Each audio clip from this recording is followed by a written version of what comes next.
Hello दोस्तों, कैसे हो? सभी को नमस्कार भाई। मैं भाई योगेश्वर चैनल पर मैं आपका स्वागत करता हूं।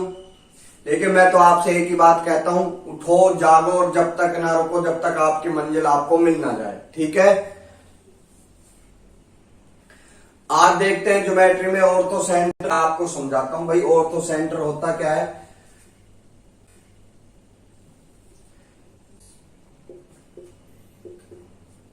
एबीसी एक ट्राइंगल है, इसके तीनों शीर्षलंब जहां मिलते हैं, शीर्षलंब यानी ये डाला अपन ने इधर, और सी शीर्ष से हमने यहां लंब डाल दिया, और ये तीनों जहां मिलते हैं, इसे बोलते हैं लंब केंद्र या ऑर्थो सेंटर, शीर्षलंब। जहां मिलते हैं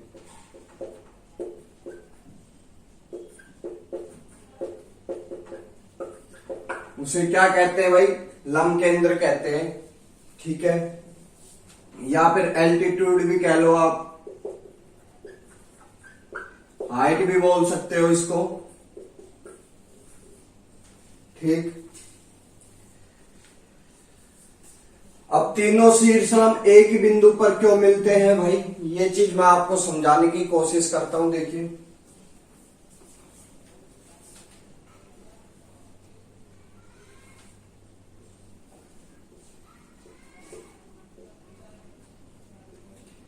ये हमने दो शीर्षलंब डाल दिए मेरे भाई। अब हमें तीसरा एडी कोई पॉइंट ले लिया। ठीक है, तो ये बीसी के समांतर एक रेखा खींची हमने, इसके समांतर। ठीक है, बीसी के समांतर एक रेखा खींच दी, और एसी के समांतर भी खींची, और एबी के समांतर भी, है ना। हमने तीन रेखाएं खींची भाई। इसको इरेज कर देते हैं।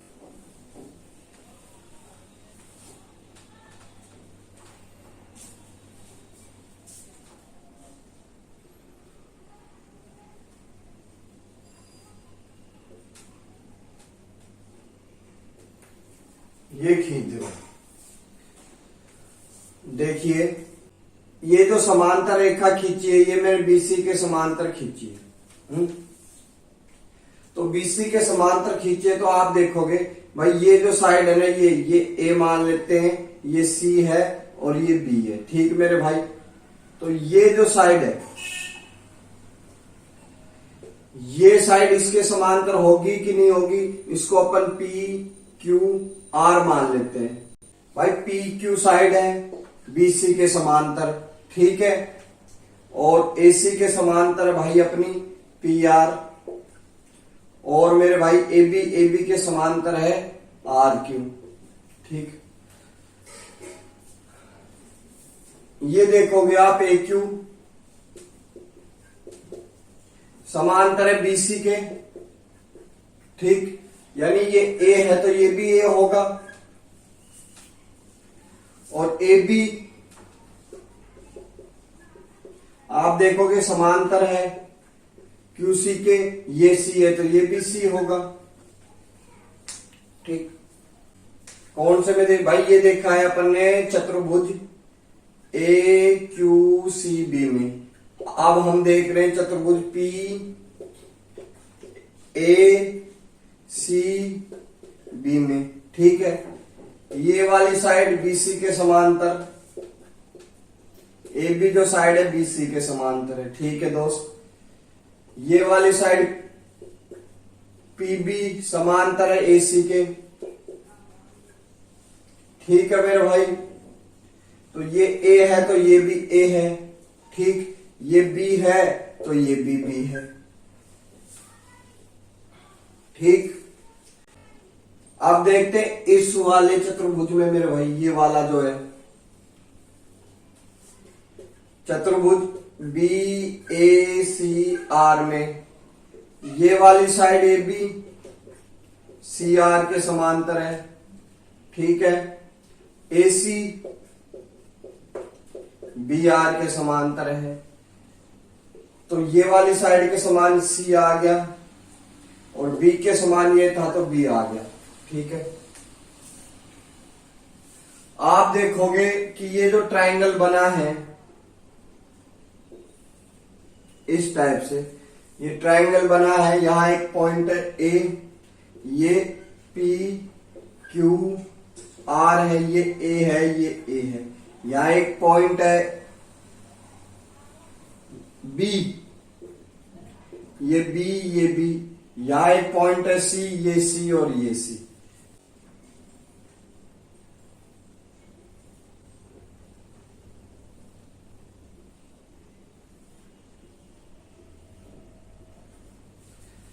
तो भाई ए पॉइंट क्या हो गया, पी क्यू का मध्य बिंदु है। आप कहोगे बिल्कुल है भाई, मिड पॉइंट है सर। ठीक है। इसी प्रकार पी आर का मध्य बिंदु बी है और इसी प्रकार क्यू सी का क्यू आर का मध्य बिंदु सी है। ठीक है। अगर ये मध्य बिंदु है तो ये ए है, ये बी ए है, ये बी है, ये बी है, ये सी है, तो ये सी है। एक पॉइंट आपको समझाया था जब ज्योमेट्री स्टार्ट हुई थी, दो समांतर रेखाओं के बीच, दो समांतर रेखाओं के बीच जो भी एंगल बनता है वो 180 का बनता है।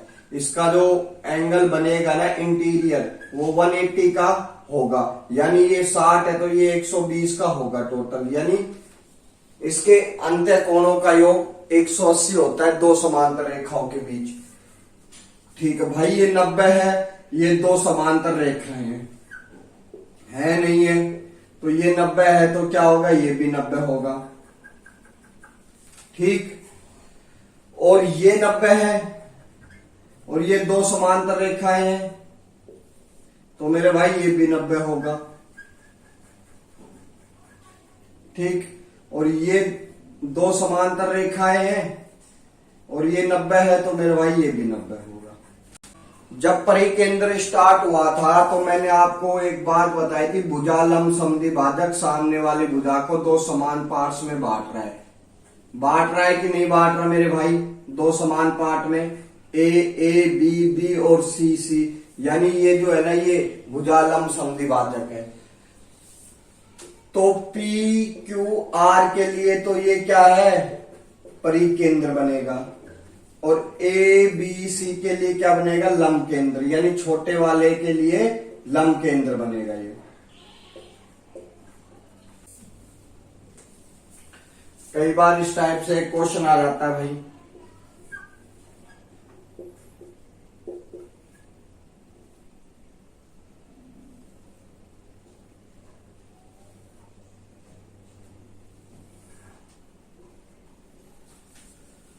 ठीक है, ये लंब केंद्र है।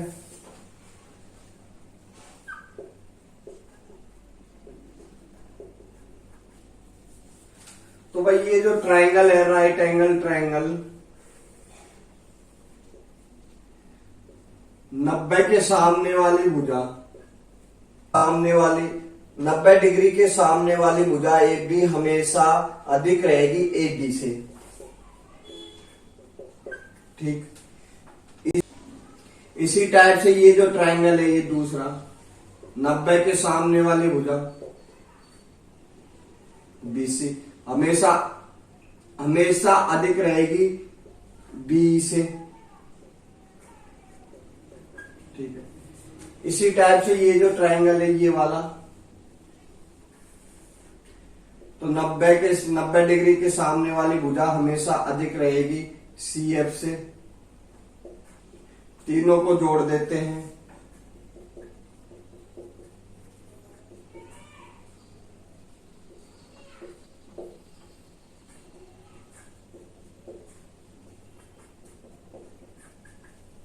ये वाला क्वेश्चन SSC ने पूछा हुआ है मेरे भाई। तो हमें एक और पॉइंट का पता चला, किसी भी ट्रायंगल की तीनों भुजाओं का सम उसके एल्टीट्यूड के सम से अधिक रहेगा। ठीक है, आगे देखते हैं। न्यून कोण त्रिभुज में तो अंदर रहता है भाई शीर्ष लंब, ये मान लेते हैं न्यून कोण त्रिभुज है, इसका जो शीर्ष लंब रहेगा वो उसके अंदर रहेगा।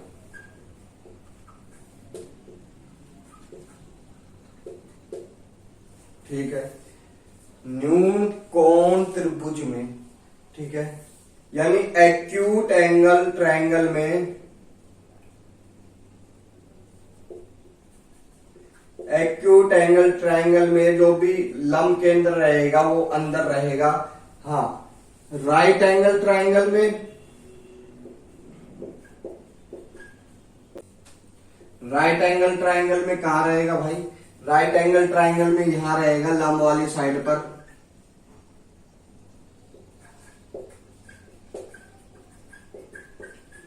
या फिर बोल दो लंब वह बेस के एंड पॉइंट पर, लंब केंद्र रहता है भाई। ठीक है, ये राइट एंगल ट्रायंगल है।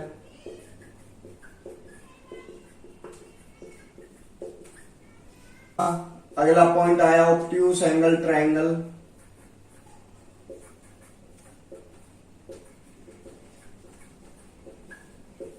अधिक कोण त्रिभुज,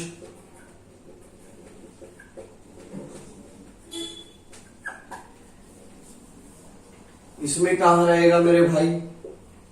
इसमें बाहर की साइड रहेगा इसका लंब। ये डालोगे ना यहां, यहां इसका लंब केंद्र रहेगा। ठीक है,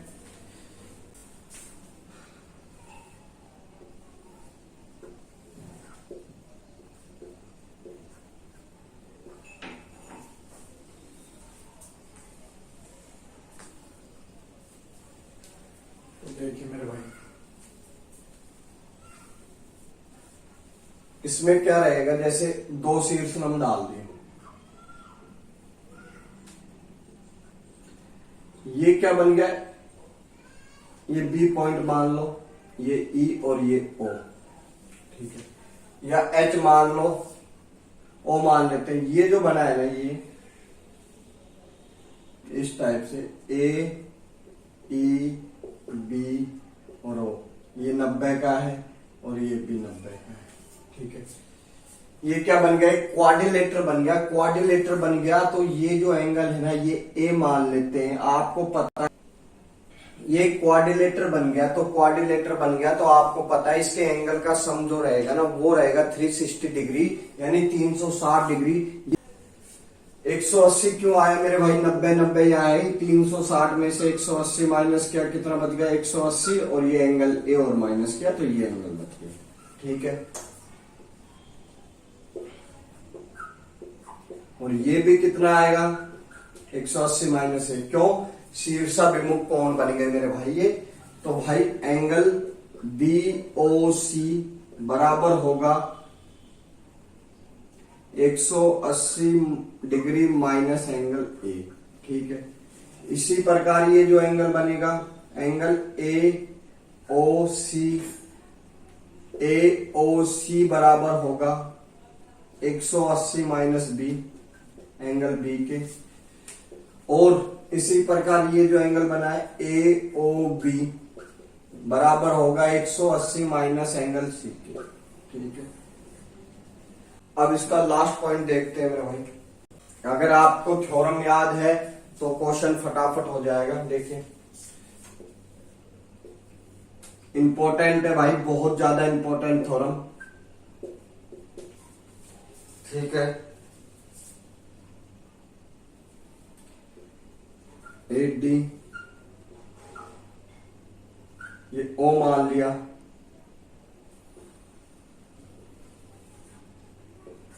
या H मान लो। ठीक है, तो भाई थ्योरम क्या है? AH इंटू HD, यानी इस वाली साइड का इससे इंटू किया। ठीक है, इक्वल होगा BH या तो CH इंटू HF। ठीक है, इसी प्रकार BH इंटू HB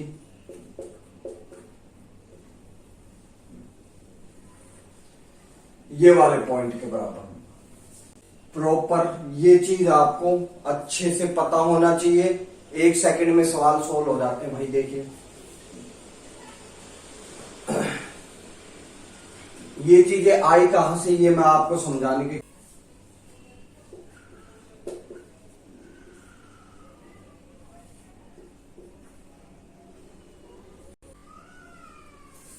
ठीक है,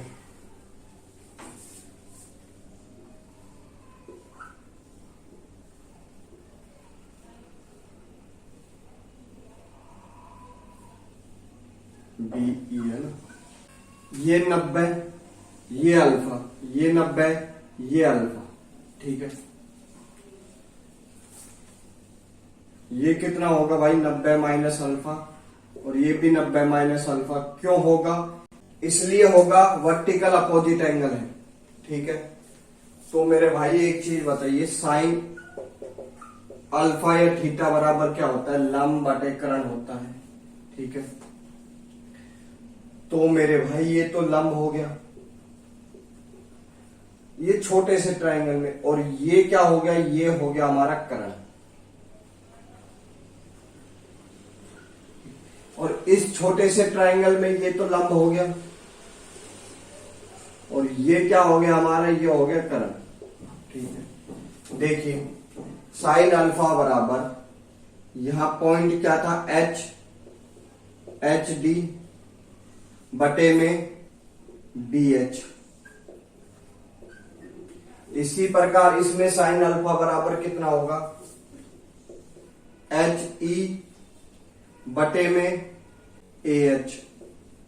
ठीक, तो देखिए मेरे भाई ये भी साइन अल्फा का मान, ये भी साइन अल्फा का मान, दोनों को इक्वल कर दिया।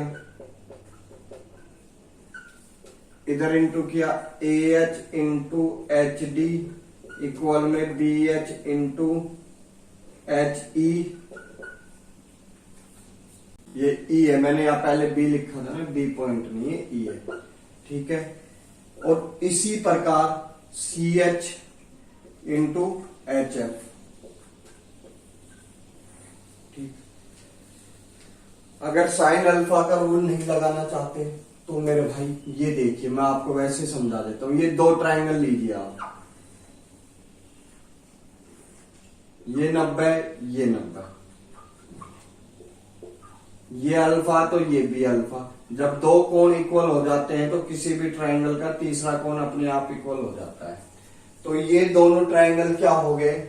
ये दोनों ट्रायंगल समरूप हो गए। ये दोनों ट्रायंगल समरूप हो गए, तो समरूप हो गए तो मेरे भाई इनकी संगत भुजाओं का अनुपात देखते हैं। संगत थीटा के सामने क्या है भाई? H E. इसमें थीटा के सामने क्या है? H D. ठीक है, इसमें 90 के सामने क्या है? A H. इसमें 90 के सामने क्या है? B H. ये इधर इंटू, ये इधर इंटू।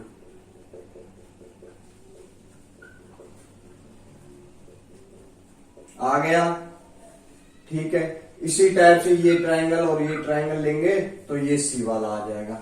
सारे क्या रहेंगे? इक्वल रहेंगे मान। ठीक है मेरे भाई, इस पे क्वेश्चन कैसे आते हैं वो देख लेते हैं। तो भाई किस टाइप से क्वेश्चन पूछेगा? एक ट्रायंगल है पी क्यू आर,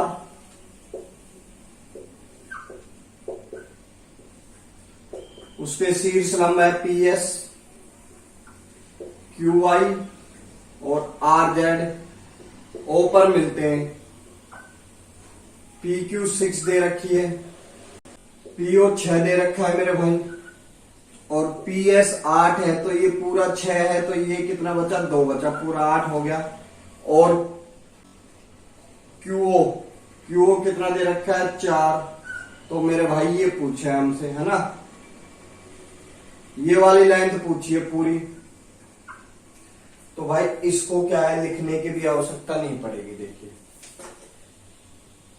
6 दूनी 12, 4 तिया 12, यानी यहां कितना आना चाहिए? 3 आना चाहिए। 6 दूनी 12, 4 तिया 12, और तो पूरी कितनी होगी? 4 और 3 7।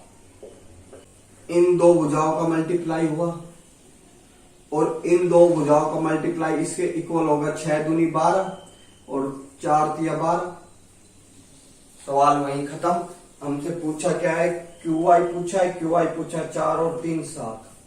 ठीक, अगला क्वेश्चन देखते हैं इसके ऊपर। ए बी सी, ये शीर्ष लंब है,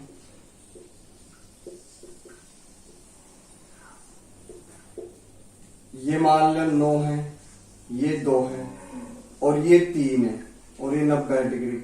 हमें पूछा है ए बी लंबाई क्या होगी, ए बी साइड जो है ना, साइड ए बी की लंबाई। देखिए उतारने की भी आवश्यकता नहीं पड़ेगी। अगर आपको ये चीज, ये थ्योरम अगर आपको पता है, लंब के 2 पार्ट हो रहे हैं ना, इस दोनों को आपस में इंटू और इसका इंटू इक्वल होगा। ठीक है, तो यहाँ 3 है, तो 3 को अगर 6 से इंटू करते हैं तो 18 आएगा, यानी ये जो साइड आई वो कितनी आ गई। अब आप देखिए ये एक राइट एंगल ट्राइंगल बन गया छोटा सा। ठीक, ये वाली साइड 6 है, ये 2 है, तो भाई ये वाली साइड कैसे आएगी। ये वाली साइड आने का सूत्र मैंने आपको समझा रखा है, ये ए, ये बी, ये सी, तो क्या होगा, सी स्क्वायर माइनस ए स्क्वायर बराबर बी स्क्वायर होगा। ठीक है, सी का मतलब 36, ए का 4, 2 का स्क्वायर 4 और बी स्क्वायर, ये कितना आ गए, √32। बी की वैल्यू कितनी आ गई, √32। ठीक है, √32 आ गई, ये √32 आ गया। तो मेरे भाई ये भी एक राइट एंगल ट्राइंगल है पूरा। देखिए आप, ए डी बी, ये √32 है और ये 9 और 2 11 है।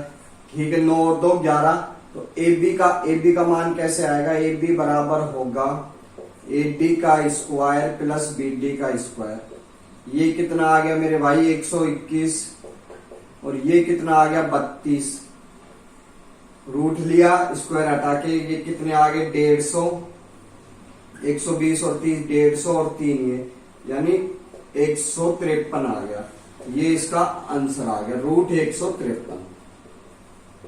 आज के लिए इतना ही काफी है। सभी दोस्तों से थोड़ा सा अनुरोध है भाई, वीडियो को ज्यादा से ज्यादा शेयर करें, चैनल को सब्सक्राइब करें, अपने दोस्तों को भी बताएं भाई। ठीक है।